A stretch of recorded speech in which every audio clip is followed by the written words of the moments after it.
آج ہم بات کر رہے ہیں سورہ النصر کی۔ یہ قرآن کی آخری مکمل سورت ہے۔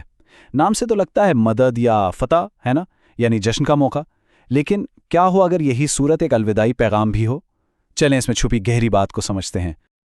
اور یہی وہ سوال ہے جو اس سورت کو اتنا گہرا بنا دیتا ہے کہ ایک ہی وقت میں فتح کا جشن بھی اور ایک عظیم مشن کے ختم ہونے کا اعلان بھی۔ تو آخر یہ دونوں باتیں ایک ساتھ کیسے ہو سکتی ہیں؟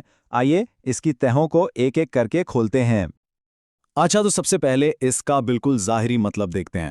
سورہ النصر فتح کا جشن منانے کہہ رہی ہے، اور اس وقت واقعی حقیقت میں جشن کا ہی سما تھا۔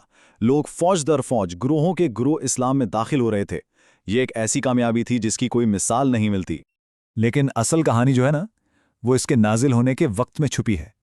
سوچئے یہ سورت نبی اکرم صلی اللہ علیہ وسلم پر کب نازل ہوئی؟ ان کے آخری حج یعنی حجۃ الوداع کے موقع پر، اور ان کے وصال سے صرف 3 مہینے پہلے۔ یہ کوئی معمولی اتفاق نہیں تھا، بلکہ یہ ایک بہت بڑا، بہت واضح اشارہ تھا۔ اور نبی اکرم صلی اللہ علیہ وسلم اس اشارے کو فوراً سمجھ گئے۔ جیسی یہ صورت نازل ہوئی، آپ صلی اللہ علیہ وسلم نے فرمایا کہ یہ ان کی دنیا سے رخصتی کی خبر ہے، اور بس یہیں سے اس معامے کی پہلی پرت کھلنا شروع ہوتی ہے۔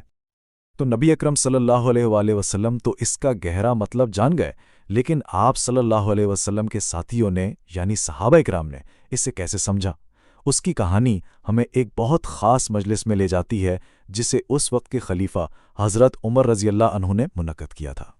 حضرت عمر رضی اللہ عنہ نے بڑے جید اور بزرگ صحابہ کو جمع کیا اور ان کے سامنے یہی سوال رکھا، لیکن اس مجلس میں ایک نوجوان عالم بھی موجود تھے، عبداللہ ابن عباس رضی اللہ عنہ، اور ان کی بصیرت سب کو حیران کرنے والی تھی۔ یہاں پر 2 بالکل الگ الگ تشریحات سامنے آئیں۔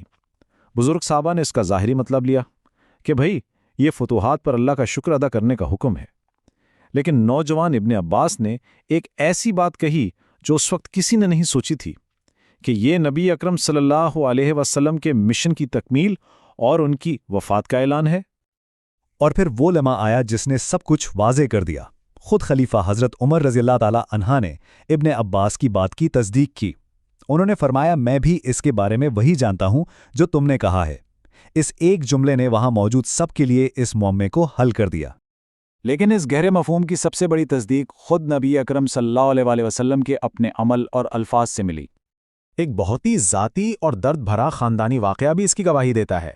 جب نبی اکرم صلی اللہ علیہ وسلم نے یہ سورت اپنی بیٹی حضرت فاطمہ رضی اللہ عنہا کو سنائی تو وہ رو پڑیں۔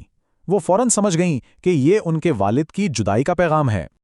اس کے جواب میں نبی اکرم صلی اللہ علیہ وآلہ وسلم نے اپنی بیٹی کو تسلی دیتے ہوئے جو بات کہی وہ اپنے آپ میں ایک پیشین گوئی تھی۔ آپ صلی اللہ علیہ وآلہ وسلم نے فرمایا کہ ان کے خاندان میں سے حضرت فاطمہ ہی سب سے پہلے ان سے ملیں گی، اور یہ سن کر ان کے آنسو ایک مسکراہٹ میں بدل گئے۔ اور دیکھیے، اس صورت کے بعد نبی اکرم صلی اللہ علیہ وسلم کے اعمال میں بھی ایک واضح تبدیلی آئی۔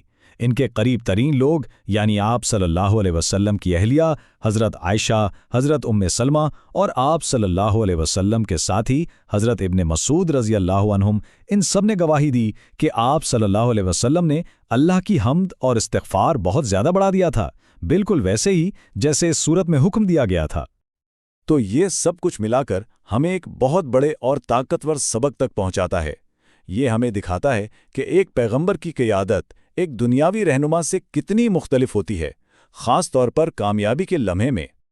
ذرا سوچئے، ایک دنیاوی لیڈر جب کوئی بڑی کامیابی حاصل کرتا ہے تو کیا کرتا ہے؟ جشن مناتا ہے، اپنی قیادت پر فخر کرتا ہے۔ لیکن اللہ کے پیغمبر کو جب 23 سال کی جدوجہد کے بعد تاریخ کی سب سے بڑی کامیابی ملی تو انہیں جشن منانے کا نہیں، بلکہ عاجزی کے ساتھ اللہ کی حمد اور اپنی کوتاہیوں کی معافی مانگنے کا حکم دیا گیا۔ تو اس کا مطلب یہ ہوا کہ یہ فتح خود منزل نہیں تھی، بلکہ منزل کے مکمل ہونے کا ایک خدائی اشارہ تھی۔ یہ ایک اعلان تھا کہ 23 سالہ طویل مشن اب اپنی تکمیل کو پہنچ چکا ہے۔ اور یہ تجزیہ ہمیں گہرے سوال پر چھوڑ جاتا ہے۔ اس بات کا کیا مطلب ہے کہ جب کوئی اپنی زندگی کے سب سے بڑے مقصد کو حاصل کر لے تو اسے اپنی بڑائی کا لمحہ نہ سمجھے، بلکہ اسے مشن کی تکمیل اور عاجزی کا وقت جانے۔